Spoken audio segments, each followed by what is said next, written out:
Hello दोस्तों, कैसे हो आप सब। आशा करता हूँ आप बहुत अच्छे हो। मैं सुनील स्वागत करता हूँ आपका अपने ऑफिशियल यूट्यूब चैनल आदर्श एकेडमी सिरसा में। आज हमारा साइंस का नेक्स्ट पार्ट है जिसके अंदर हम कंटिन्यू कर रहे हैं क्वेश्चन आंसर्स जो पीछे 2018-19 रेलवे के अंदर आए हुए हैं। जो स्टूडेंट्स रेलवे के लिए डेडिकेटेड हैं उनके लिए सीरीज़ बहुत इंपॉर्टेंट है। हरियाणा के अंदर भी सेम क्वेश्चन आने हैं, आप एसएससी उठा के देखो उसमें भी सेम क्वेश्चन आए हुए हैं। ठीक है, तो सबके लिए इंपॉर्टेंट रहेगी भी ये वाली सीरीज। चलिए आज का पहला क्वेश्चन शुरू करते हैं। क्वेश्चन ये है कि निम्न में से किस तत्व का रासायनिक प्रतीक, प्रतीक का मतलब हो गया सिंबल, ठीक है भी, लैटिन भाषा से है। अब इसको मतलब समझिए। जैसे भाई हम बात करें ऑक्सीजन, ऑक्सीजन की स्पेलिंग ओ से स्टार्ट होती है और ऑक्सीजन का सिंबल भी ओ ही है। हाइड्रोजन की सिंबल हाइड्रोजन की स्पेलिंग एच से स्टार्ट होती है, सिंबल एच ही है। लेकिन हमें इन चार ऑप्शन में से एक ऐसा आंसर चूज करना है जिसका नाम अलग है, सिंबल अलग है। ठीक, तो वो बताना है हमारा आंसर क्या होगा। तो आइए हम बात कर लेते हैं। देखिए भाई, जिन्होंने पीरियोडिक टेबल की है उन्हें बहुत आसान लग रहा है ये। क्यों? क्योंकि एल्यूमिनियम का सिंबल एल होता है, ये लैटिन भाषा से नहीं है। क्लोरीन का सिंबल सी एल होता है, प्रोनाउंसिएशन भी क्लोरीन, सिंबल भी सी एल। कार्बन का सी होता है, हम सारे जानते हैं। आयरन, इंग्लिश में आयरन बोला जाता है लेकिन इसको पीरियोडिक टेबल में डिनोट किया जाता है भी एफ ई से। ठीक है, तो हमारा सही आंसर होगा ऑप्शन डी। नेक्स्ट पे आइए। किस वस्तु पर कार्य करने वाला गुरुत्व बल को खालिस्तान कहा जाता है? किसी वस्तु पर कार्य करने वाले गुरुत्व बल को, ग्रेविटेशनल जो फोर्स है उसको क्या कहेंगे हम? ऑप्शन के हिसाब से छांटते हैं। पहला ऑप्शन दिया द्रव्यमान, द्रव्यमान को इंग्लिश में कहते हैं भी मास, जिसको आप वजन भी बोल देते हो, जिसका ऐसा यूनिट क्या है, केजी। ठीक है, जिसके पीछे केजी लगाओ वो मास है या द्रव्यमान है या वजन है। दूसरा ऑप्शन है त्वरण या एक्सलरेशन। ठीक है, त्वरण या फिर एक्सलरेशन, इसका यूनिट क्या होता है, मीटर पर सेकंड स्क्वायर। तीसरा ऑप्शन है आवेग। चौथा ऑप्शन है भार। तो अब इस क्वेश्चन को समझिए, बहुत बारीक क्वेश्चन पूछा गया, डिटेल के अंदर जाओगे तो आंसर मिलेगा इसका। किसी वस्तु पर कार्य करने वाला गुरुत्व बल, गुरुत्व बल वो जब पृथ्वी किसी चीज़ को अपनी ओर खींचती है तो उस पर जो बल लगता है उसे गुरुत्वाकर्षण बल कहते हैं, ग्रेविटेशनल फोर्स कहते हैं। अब कोई भी चीज़ आपने ऊपर से छोड़ी, ज़मीन उसको अपनी ओर खींच रही है, तो ये जो बल लग रहा है इसको क्या कहेंगे इन चार ऑप्शन में से? नॉर्मल सी बात है, फोर्स तो ये है ही है, लेकिन ऑप्शन में फोर्स की बात ही नहीं की गई। ओके, तो इसका राइट आंसर होगा ऑप्शन डी, भार या वेट, WEIGHT, आप इसको वेट बोल सकते हो। और इसका ऐसा यूनिट क्यों? क्योंकि ये एक प्रकार का बल है, गुरुत्व बल। बल का ऐसा यूनिट क्या होता है भी, न्यूटन होता है। तो भार को मापा जाता है न्यूटन के अंदर। और हम जो नॉर्मली अपना केजी में अपना जो देखते हैं वो क्या होता है, द्रव्यमान या हमारा मास। वन मोर इम्पोर्टेंट पॉइंट, बहुत सारे बच्चे गलती कर जाते हैं भार और द्रव्यमान के अंदर। भार और हमारा जो वजन केजी वाला होता है इनको एक चीज़ मान लेते हैं, एक नहीं है भी। जो हमारा केजी वाला वजन है ना, ये आप दुनिया में कहीं भी पूरे ब्रह्मांड में चले जाओ हर जगह सेम रहेगा। हाँ, हमारा जो भार है वो कम ज़्यादा होगा। क्यों? क्योंकि ये डिपेंड किस पे कर रहा है भी, क्वेश्चन में लिखा हुआ है गुरुत्व बल, गुरुत्वाकर्षण बल पे काम डिपेंड करता है भार या वेट, जो न्यूटन के अंदर आता है। अगर हम पृथ्वी पर हैं तो हमारा भार ज़्यादा है। क्यों? क्योंकि यहाँ गुरुत्वाकर्षण बल ज़्यादा होगा एज कम्पेयर टू चंद्रमा। जैसे ही आप चंद्रमा पे या मून पर जाओगे तो हमारा भार कम होगा मून के ऊपर, ना कि हमारा द्रव्यमान कम होगा। बहुत सारे बच्चे भार और द्रव्यमान को सेम मानते हैं, अलग अलग है, ध्यान रखिएगा। अगले क्वेश्चन पे आइए। नेक्स्ट क्वेश्चन है हमारा, जब कोई वस्तु, बहुत शानदार क्वेश्चन है भी, वृत्तीय पथ पर यानी सर्कुलर पाथ पर गति करती है यानी रोटेट होती है, चलती है, तो घूर्णन करती हुई, घूर्णन यानी घूमती हुई वस्तु के केंद्र की ओर लगने वाला बल कहलाता है। नीचे विचार ऑप्शन आपके पास। क्वेश्चन ये था कि एक सर्कुलर पाथ है, इसके ऊपर कोई चीज़ मूव कर रही है, तो यहाँ से सेंटर की तरफ जो बल लगा इस फोर्स को क्या कहेंगे? ऑप्शन आपके पास कोणीय बल, एंगुलर, साधारण, सिंपल, अभिकेंद्रीय बल और गुरुत्वाकर्षण बल। तो नॉर्मल सी बात है, इसका आंसर रहेगा ऑप्शन सी, अभिकेंद्रीय बल। और जो केंद्र के अपोजिट लगता है वो होता है आपका अपकेंद्रीय बल। और यहाँ से क्वेश्चन पूछा जाता है कि वॉशिंग मशीन किस सिद्धांत पर काम करती है, या वॉशिंग मशीन के अंदर कौन सा बल लगता है, तो अपकेंद्रीय बल आएगा। वॉशिंग मशीन ये जो मदानी होती है जिससे हम मक्खन निकालते हैं दूध में से, वो भी क्या करती है, अपकेंद्रीय बल पे ही काम करती है।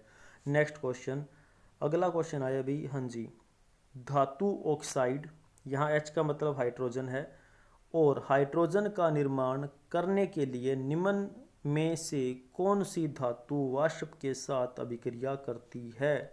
तो ये क्वेश्चन ज़्यादा शानदार इसलिए हो गया क्योंकि यहाँ पे इन्होंने क्या किया, थोड़ा गेम खेल गए, सिंबल देंगे भी।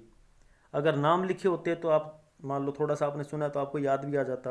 अब जिन स्टूडेंट्स ने अच्छे से पढ़ा है ना वो इनके आंसर दे पाएगा, क्योंकि उसे अच्छे से पता होगा ये किसका सिंबल है।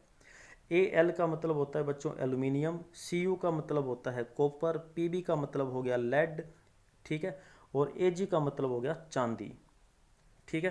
तो इसने कहा कि वो कौन सी धातु ऑक्साइड और हाइड्रोजन का निर्माण करने के लिए निम्नलिखित में से कौन सी धातु वाष्प के साथ अभिक्रिया करती है। तो वाष्प के साथ अभिक्रिया कौन करेगा, आंसर आ जाएगा एल्यूमिनियम, ठीक है। अच्छा, कल एक हमने क्वेश्चन किया था कि कौन से ग्रुप या समूह को सिक्का वर्ग कहा जाता है, ठीक है। तो इसका आंसर क्या था, राइट आंसर था 11। इसके अंदर एलिमेंट कौन कौन से थे, पहला एलिमेंट मिलेगा आपको कॉपर, दूसरा आपको मिलेगा Ag यानी चांदी, तीसरा मिलेगा Au यानी कि गोल्ड, ठीक है दोस्तों। तो चलिए आगे चलते हैं। आज हमारे क्वेश्चन अभी तक ये थोड़े से हुए हैं, नेक्स्ट वाले क्वेश्चन पे आइए क्या बनेगा हमारे पास। अगला एक और बहुत अच्छा क्वेश्चन, जिन बच्चों को डाउट है कि ये पीछे वाले पेपर में शायद ही आए हों, वो नेट पे जाके सर्च करना। आपको ये जो मैं आज क्वेश्चन करवा रहा हूँ ये ग्रुप डी के पहली शिफ्ट के क्वेश्चन हैं 2018-19 वालों में, ठीक है, चेक कर लेना, आपको सारे मिल जाएंगे। चलिए नेक्स्ट क्वेश्चन करते हैं भी अपन। निम्न में से क्या ठोस यानी सॉलिड, लिक्विड और गैस तीनों रूपों में पाया जाता है। कितना अच्छा क्वेश्चन है, देखिए ऑप्शन दिया गया धातु यानी मेटल, अधातु यानी नॉन मेटल, उपधातु यानी मेटलॉइड, निष्क्रिय यानी कि वो एलिमेंट जो क्रिया या प्रोसेस नहीं करते, किसी के साथ रिएक्ट नहीं करते, नॉन रिएक्टिव एलिमेंट। 4 ऑप्शन है, ठीक है। तो निम्न में से क्या ठोस, द्रव और गैस तीनों रूप में पाया जाता है, तो इसका राइट आंसर होगा भी मेटल, नॉन मेटल, अधातु, ठीक है। इसका राइट आंसर होगा अधातु। अब देखिए ऑक्सीजन ले लो, कोई सी भी गैस ले लो, वो क्या है, एक अधातु है। अच्छा, गैस में तो होगी सारी गैसेस जो भी हैं नॉन मेटल रहेंगी। अच्छा, अब हमें ये पता लगाना है कि कौन सी ऐसी धातु है जो लिक्विड फॉर्म में पाई जाती हो। लिक्विड के अंदर मैंने आपको कल परसों एक क्वेश्चन करवाया था जिसका नाम है ब्रोमीन, Br, एटॉमिक नंबर 35 के ऊपर। तो गैस होगी, लिक्विड होगी। अब बात आ गई ठोस यानी सॉलिड कौन से होंगे, तो कार्बन का जो अपरूप है, आप डायमंड ले लो या कोई सा भी ले लो, ये क्या हो जाएंगे, हमारी सॉलिड हो जाएंगे। तो अधातु एक ऐसी चीज़ है जो सॉलिड, लिक्विड और गैस तीनों फॉर्म में पाई जाती है। ये क्वेश्चन पूछे गए हैं भी, इनको हल्के में मत लीजिएगा। नेक्स्ट देखो, अगला क्वेश्चन आया हमारे पास, एक मिनट बच्चों, हाँ जी, अगला क्वेश्चन आता है, पौधों में लचीलापन, फ्लेक्सिबिलिटी की बात कर रहे हैं, पौधों में लचीलापन कौन से उत्तक या टिश्यू के कारण होता है। टिश्यू क्या होता है, टिश्यू होता है कोशिकाओं का ग्रुप जो मिलकर किसी एक काम को करता है, ठीक है। बहुत सारे टिश्यू हैं हमारी बॉडी में भी और प्लांट्स में भी। तो उससे रिलेटेड एक क्वेश्चन पूछा गया, 22 से रिलेटेड क्वेश्चन आ गया ये कि पौधों में लचीलापन कौन से उत्तक के कारण होता है। जिन बच्चों ने पढ़ा है वो बता पाएंगे। देखिए भी, उत्तक मोटे मोटे 2 प्रकार के होते हैं, ये दूसरे ग्रुप के हैं, पहला और ऑप्शन नंबर चौथा, ये हैं एक ग्रुप के, ठीक है, ओके। तो हमारे पास क्या आता है, पहला ऑप्शन, थोड़ा सा आपको डिटेल बताऊं तो जाइलम, ये पौधों में जल का संवहन करता है, जड़ से जल लेता है और पौधे के हर पार्ट में पहुंचाता है। फ्लोएम, ये क्या करता है, ये भी पौधे जो भोजन तैयार करते हैं, पौधों की पत्तियों में भोजन तैयार होता है प्रकाश संश्लेषण के कारण, ठीक है, उस तैयार भोजन को पौधे के हर पार्ट में पहुंचाने का काम करता है फ्लोएम। उसके बाद आता है हमारे पास इस क्वेश्चन का आंसर कि पौधों में लचीलापन किसके कारण होता है, तो आंसर आएगा ऑप्शन बी, स्क्लेरेन काइमा के कारण पौधों में क्या आएगा बच्चों, लचीलापन आएगा।